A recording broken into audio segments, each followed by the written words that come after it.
Hi hello నమస్తే welcome to హిట్టి. ఎట్టకేలకు అనసూయ గారు అయితే రాశి గారికి సారీ చెప్తూ ఒక స్టోరీ అయితే పోస్ట్ చేయడం జరిగింది. ఈ సిచ్యువేషన్ మనం చూసుకున్నట్లయితే జబర్దస్త్లో అనసూయ గారు యాంకరింగ్ చేసే సమయంలో కొన్ని స్కిట్లు చేస్తూ ఉంటారు. ఆ స్కిట్లు చేసే సందర్భంలో ఆది గారి టీంలో ఉన్నప్పుడు ఎవరైతే ఈ స్క్రిప్ట్ రాసి ఇచ్చారో వాళ్ళు సారీ చెప్పినా చెప్పకపోయినా నా తరపు నుంచి అప్పుడు తెలుగు రానితనం వల్ల నేను అట్లా మాట్లాడా, వాళ్ళు ఇచ్చిన స్క్రిప్ట్ వాళ్ళు అలా చేయించడం వల్లే నేను చేశా, నా తప్పు ఉంది కాబట్టి నేను సారీ చెప్తున్నా. ఆ టీం వాళ్ళు, ఆ డైరెక్టర్ గారు కానీ, ఈ స్క్రిప్ట్ రాసిన వాళ్ళు కానీ ఎవరైనా సారీ చెప్పినా చెప్పకపోయినా సరే నా తరపు నుంచి అక్కడ నా తప్పు ఉంది, నా పాత్ర కూడా ఉంది కాబట్టి నేను సారీ చెప్తున్నాను అంటూ ఆమె ఒక స్టోరీ పెట్టడం జరిగింది. ఇదంతా మనం చూసుకున్నట్లయితే రీసెంట్లీ శివాజీ గారి మాటల నుంచి స్టార్ట్ అయిన ఈ ఫైర్ అంతా రీసెంట్లీ అనసూయ వరకు కూడా వెళ్ళడం జరిగింది. అలాగే అనసూయ గారి మీద రకరకాల కామెంట్స్ కూడా రావడం జరుగుతుంది. ఇదంతా చూసుకున్నట్లయితే ఇప్పటి వరకు అనసూయ గారు అయితే ఏమేం మాట్లాడారో, ఏమేం చేశారో అవన్నీ ఇప్పుడిప్పుడు వీడియోస్ అయితే బయటికి రావడం జరుగుతుంది. అలా వచ్చిన తరుణంలో జబర్దస్త్ స్కిట్స్ అప్పుడు చేసినప్పటివంటివి అనసూయ గారు మాట్లాడిన మాటలు అవన్నీ కూడా ఇప్పుడు బయటికి రావడం జరుగుతుంది.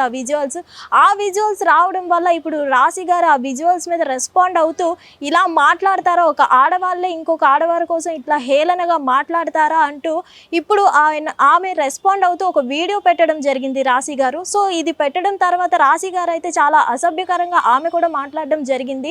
ఎందుకంటే ఒక ఆడవాళ్ళు అయ్యి ఉండి వాళ్ళు మాట్లాడుతుంటే వెనక మళ్ళీ వీళ్ళు నవ్వడమా, అది మళ్ళీ స్కిట్ చేస్తూ అది టెలివిజన్లో అది స్క్రిప్ట్ ప్లే చేయడమా అంటూ రాశి గారు రెస్పాండ్ అవ్వడం జరిగింది. సో ఇలా రెస్పాండ్ అయిన తరుణంలో అనసూయ గారు అయితే దీన్ని రెస్పాండ్ అవుతూ సారీ చెప్తూ అపాలజీ అడుగుతూ ఒక స్టోరీ పెట్టడం జరిగింది. ఆ స్టోరీ ఏంటో మనం చూసుకున్నట్లయితే, డియర్ రాశి గారు, my sincere apologies to you. 3 సంవత్సరాల క్రితం నేను చేసిన ఒక షోలో తెలుగు సరిగ్గా రానితనంపై చేసిన స్కిట్లో మీ పేరును ఉపయోగించి నా నోటి నుంచి డబుల్ మీనింగ్ వాళ్ళు చేయించారు. సో ఎవరైతే ఇది చేయించారో ఆ డైరెక్షన్ వాళ్ళు, ఆ టీం వాళ్ళు ఎవరైనా సారీ చెప్పినా చెప్పకపోయినా అందులో నా పాత్ర ఉంది, నా చేత వాళ్ళే మాట్లాడించారు. నా తెలుగు అప్పటికి నాకు రాదు. ఆ రోజే నేను అడిగి ఉంటే ఈ పరిస్థితి వచ్చేది కాదు. ఆ రోజు నాకు ఏం అర్థం కాలేదు, తెలుగు రాదు కాబట్టి వాళ్ళు చెప్పించిన స్క్రిప్టే నేను చెప్పడం జరిగింది.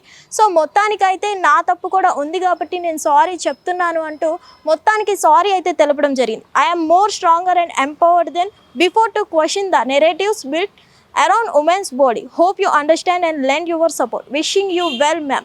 ఇక్కడ చెప్తున్నట్లయితే ఆడవాళ్ళకి ఎప్పుడు సపోర్టివ్గా ఉండే నేను ఇలా ఎందుకు మాట్లాడతాను, ఎప్పుడు ఆడవాళ్ళకి ఏది జరిగినా సరే నేను వెంటనే రెస్పాండ్ అవుతూ ఉంటాను. అలాంటిది మీ గురించి నేను అట్లా మాట్లాడాను అంటే నా వల్ల కావట్లేదు. ఏదేమైనా కానీ అలా తెలుగు రానితనం వల్లే నేను చేసినందుకు బాధపడుతున్నానంటూ మొత్తానికైతే రాశి గారికి అయితే అపాలజీ చెప్తూ స్టోరీ పెట్టడం జరిగింది. సో ఈ మొత్తానికి చూసుకున్నట్లయితే అనసూయ గారు, శివాజీ గారి వల్ల ఇదంతా అయ్యింది. సో ఏదేమైనా కానీ అనసూయ గారు అయితే మొత్తానికి రాశి గారికి సారీ చెప్తూ ఒక అపాలజీ అయితే స్టోరీ పెట్టడం జరిగింది. హిట్ టీవీ యాప్, ఇందులో short news, live news, entertainment shows, movies, digital magazines తో పాటు మీ జిల్లా వార్తలను కూడా ఫ్రీగా చూడొచ్చు. ఇంకెందుకు ఆలస్యం, వెంటనే హిట్ టీవీ యాప్ ని డౌన్లోడ్ చేసుకుని ఫ్రీగా ఎంటర్టైన్మెంట్ పొందండి. Hit TV app. Hit TV app. Please download hit TV app. Hit TV app ని ఫ్రీగా డౌన్లోడ్ చేసుకుని ఎంజాయ్ చేయండి. మీకు నచ్చిన ఎంటర్టైన్మెంట్ కోసం హిట్ టీవీ యాప్ ని ఫ్రీగా డౌన్లోడ్ చేసుకుని ఎంజాయ్ చేయండి. హిట్ టీవీ యాప్ ని డౌన్లోడ్ చేసుకుని ఆస్వాదించండి, ఆశీర్వదించండి. ఇంతమంది సెలబ్రిటీలు హిట్ టీవీ యాప్ ని డౌన్లోడ్ చేసుకోండి అని చెప్తున్నారంటే ఎంత మంచి యాప్ ఆలోచించండి.